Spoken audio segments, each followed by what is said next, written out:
Have you ever noticed that when life feels uncertain, we do not always become wiser?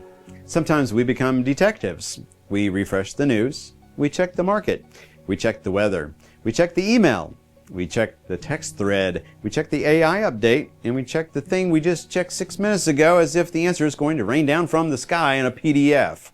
And somehow, after all of that checking, we are not more peaceful. We are just more informed and slightly more unhinged. Let me ask you a question. What if your need for control is not protecting you? What if it is exhausting you? Because control feels like responsibility, but sometimes control is just fear wearing a manager badge. Today, I want to show you why the illusion of control is so dangerous, what it costs you, and how to use one simple tool to know what is yours to carry and what was never yours to hold.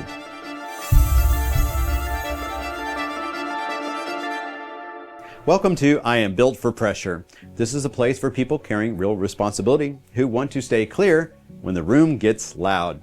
Now, before we go any further, I want this to feel like a conversation, not a monologue from someone who's got life all figured out and pretending to have life all neatly laminated. So feel free to comment below and tell us what kind of pressure you are carrying right now and how we can help each other stay clear as we walk through it together. Now, in episode 3, we said most leaders do not break from pressure. They lose clarity inside it. Today, we are talking about what often happens next. When people lose clarity, they reach for control. They try to control outcomes, control people, control perception, control the future, control every variable, control the thing behind the thing next to the thing that might become a thing. And that is how you end up emotionally exhausted before lunch. So here's the promise. By the end of the episode, you will have a simple 4-part control map you can use the next time life, leadership, business, parenting, money, technology, or the headlines start making you feel like everything is spinning. Now here's the tool. When pressure rises, sort the situation into 4 categories: control, influence, repair, release. Control, influence, repair, release.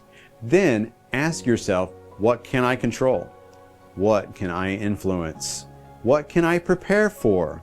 What must I release? This is our control map. And I'm giving it to you early because if we wait until the end, your nervous system may have already formed a committee, elected a chairperson, and started issuing emergency memos. So let's make it practical. You can control your words. You can control your next decision. You can control whether you pause before responding. You can control your calendar before you think. You can control what inputs you keep feeding into your mind.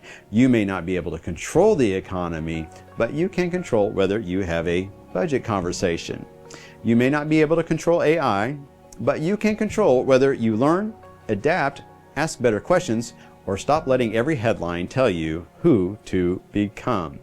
You may not be able to control what someone thinks about you, but you can control whether you live with integrity. Now that is the map. And without a map, pressure will always convince you that everything is yours. It is not. Let's define the illusion of control.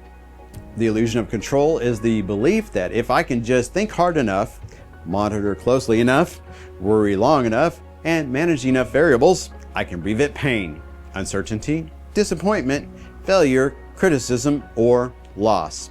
That sounds responsible. It is not always responsible.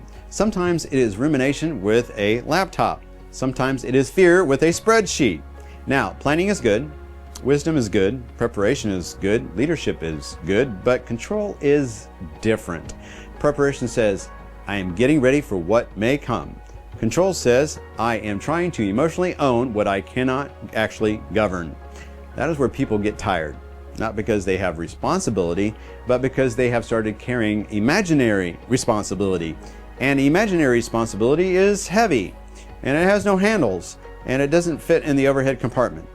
And somehow, it always wants a meeting. Allow me to tell you a story. Picture a leader, a good leader, Not lazy, not careless, and not one of those people who always has some kind of motivational picture that's new hanging in their office. This leader cares deeply. There is pressure inside the organization. Money is tighter than expected. A key person is frustrated. A decision is coming. The news is noisy. AI is changing the industry. People are asking questions the leader cannot fully answer yet. So the leader starts doing what many capable leaders start doing: checking, refreshing, reading, texting, predicting, rehearsing the conversation in the shower like they're about to testify before Congress. They try to anticipate every reaction, every objection, every possible problem, every future scenario. And at first it feels useful, but then something shifts. The leader is no longer planning. The leader is spinning. They sit at dinner, but they're not really there. They are physically present, just emotionally buffering. And someone they love says, "Are you okay?" And they say, "Yeah, I'm fine." Which, as we know, is often adult language for, "There are raccoons in the attic in my mind, but I don't have time to explain." So that night, they don't sleep well. The next morning, they walk into the meeting with less patience, less creativity, and less clarity. And here's the painful irony. They were trying to control the situation so they could lead better. But the need for control made them a worse version of themselves. Not because they're weak, because they picked up weight that did not belong to them. The turning point came when this leader stopped asking, "How do I control this?" and started asking, "What is actually mine to steward?" That question changed the room.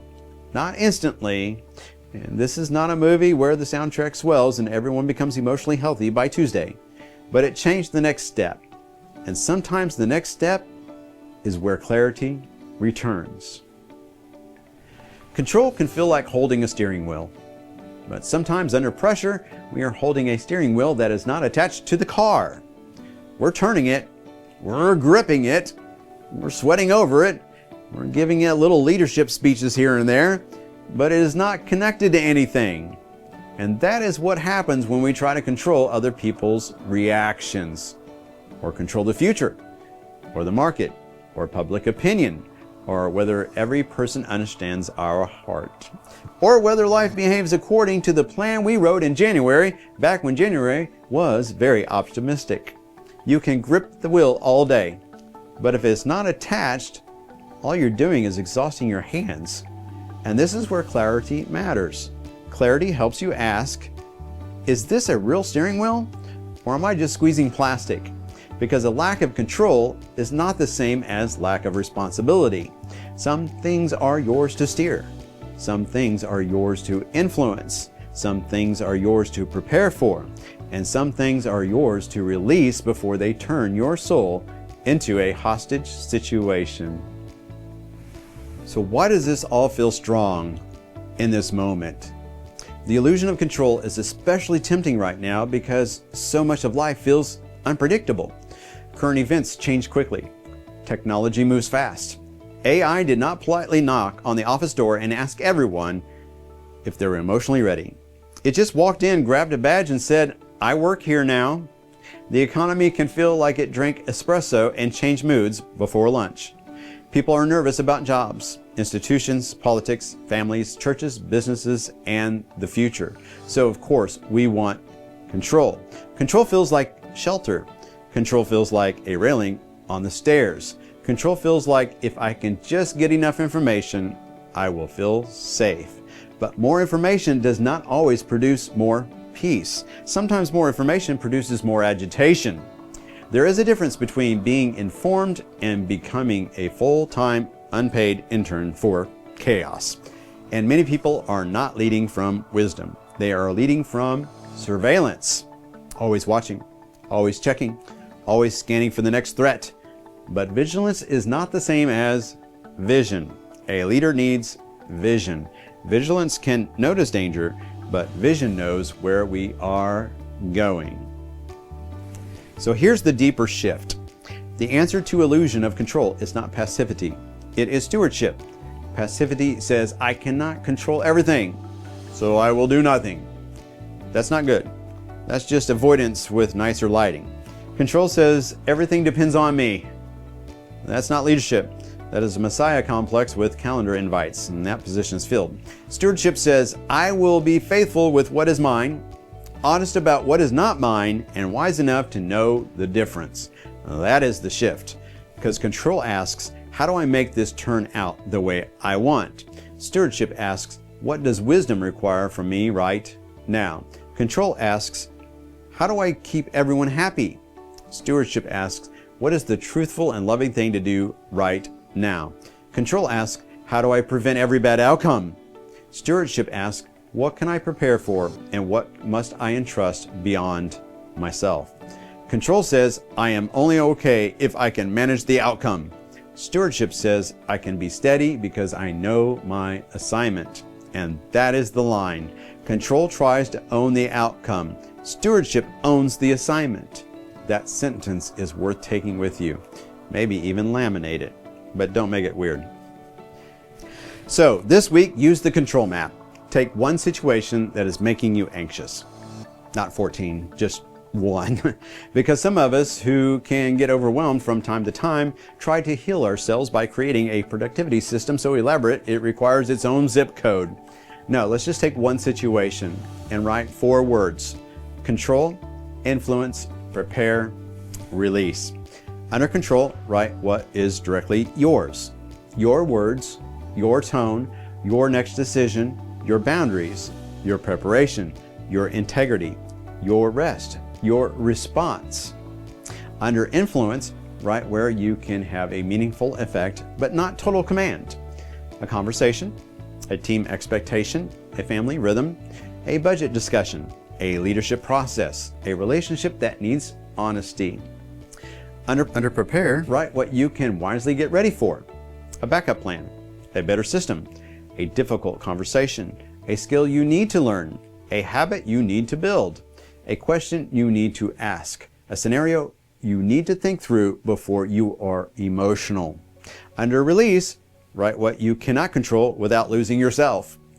Other people's reactions, the exact timing, the final outcome, the opinions of people committed to misunderstanding you, the future you cannot see yet. Then ask one final question. What is the next best step?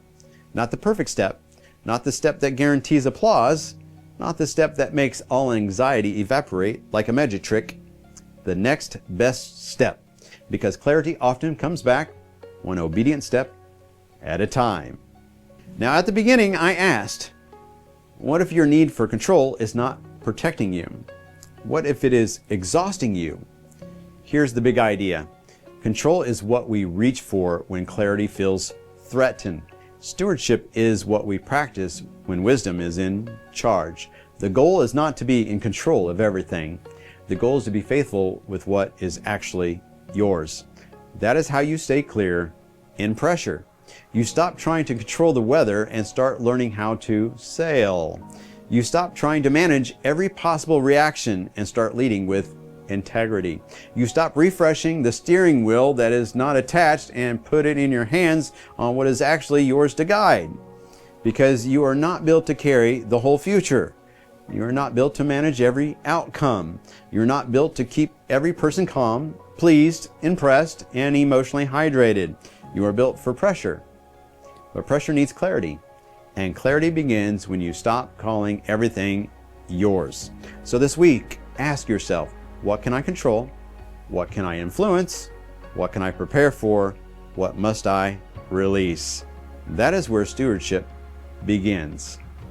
If you're trying to lead clearly in a world that keeps training people to panic, subscribe and stay with me through this season. And in the comments, write the category that is hardest for you right now. Control, influence, prepare, or release. Just one word, if that's all you have. Next episode, we are going after decision fatigue is quietly destroying people. Because some of you are not tired because you have made bad decisions. You are tired because you have had to make too many.